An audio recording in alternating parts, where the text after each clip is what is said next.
10 years ago on the Mother's Day celebration in church, Auntie Susie invited all the mothers and mothers-to-be to stand up. And I remember sitting at the back of the church and I couldn't stop crying. I was actually so embarrassed and was hoping that no one could see me. You see, I miscarried the year before and I was waiting for a child. But today when I look back and I look at my 3 kids now, I am reminded of how good and gracious God has been. They are really my living testimonies in my life, a God who keeps His promises. I remembered how difficult it was waiting for God to bless us with a child after a miscarriage. I could still recall the heartaches and the disappointments and the countless times I secretly cry under my pillow every night when my period comes. You know, every time when someone announced that they are pregnant, you know, I'm very happy for them, but then I would quickly rush to the toilet and cry because I too wanted it, and I always ask God, when is my turn? So the wait was very long and was very hard. Maybe I just want to read an extract. I used to blog last time, and I was looking through my blog and I wanted to just share what I wrote. So I wrote, some days are harder than the others, and today is just hard, so hard. You know, my period came and I cried. Yet another month has come and gone. And sometimes I feel like I'm just barely hanging on to what I know and not what I feel about God. You know, to know and to remember that He is still good, that He is still in control, even though all these things are happening.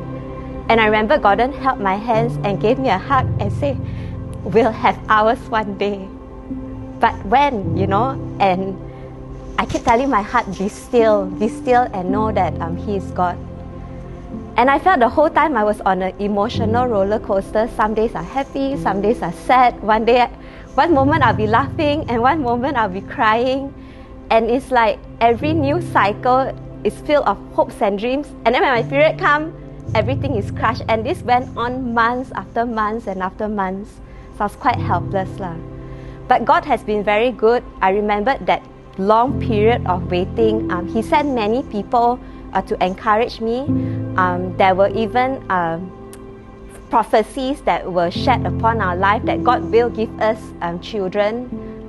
He also gave me dreams, and I can still remember until now, I dreamt that I have a girl and I have a boy helping me to, hang up clothes,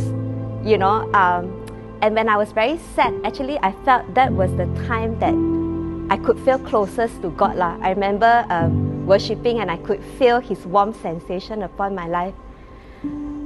So even though I have all these promises from God, the hard part is always when. I know you promised me this, but when? And after months of trying, it gets a bit disappointing. So Gordon and I decided to get ourselves checked. And it was during the check that we discovered that it will be very slim for us to conceive naturally, because I realized that I actually had ovaries which were not ovulating on certain months, and one side of my ovary was actually not functioning. So I think that made our chances of conceiving naturally very slim.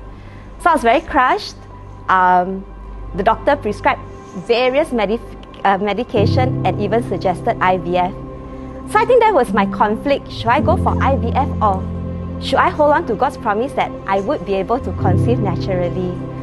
I have to confess that with all the confirmations and all the dreams and all the promises, there are times I doubted Him, because it's so easy to see and believe what is seen than to trust in what is the unseen.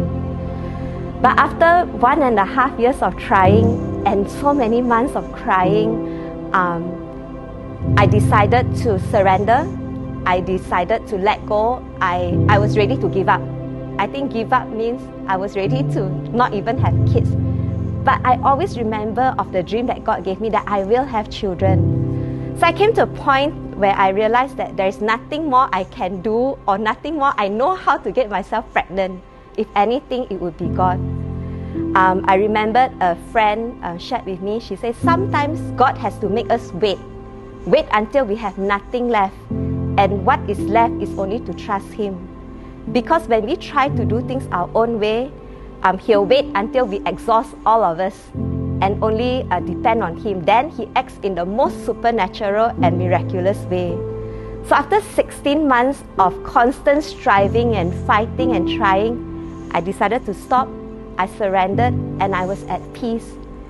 And amazingly, the next month, I got the 2 lines that I was waiting for the longest time. And really the rest is history. So what have I learned? I actually learned to let go and let God, which is total surrender. And to remember that God is good. You know, despite what we think is bad, God is still good and He has good plans for us. That God is someone who keeps His promises, and all we need to do is actually just to trust. He doesn't need us to do anything else. What made me live a godly life during waiting, I think, is really holding on to the promises. It gets easier when we know that God is good and He doesn't lie. So holding on to His promises becomes easier. So I think what helped me was really to comb through the Bible for promises that I can hold on each time I am down. And I'm also very thankful for Gordon. I think he helped me keep a good perspective of God. You know, that God is sovereign. He may not always give us what we want, but He is still good. You know, and if He say yes and wait, then we just need to wait. So I think that really helped me. I mean, just to conclude everything, it was a song, the verse of this song that really touched my heart throughout that time. And it talks about God is too wise to be mistaken. God is too good to be unkind. So when you don't see His plan, and when you don't understand, when you can't even trace His hand, then just trust His heart.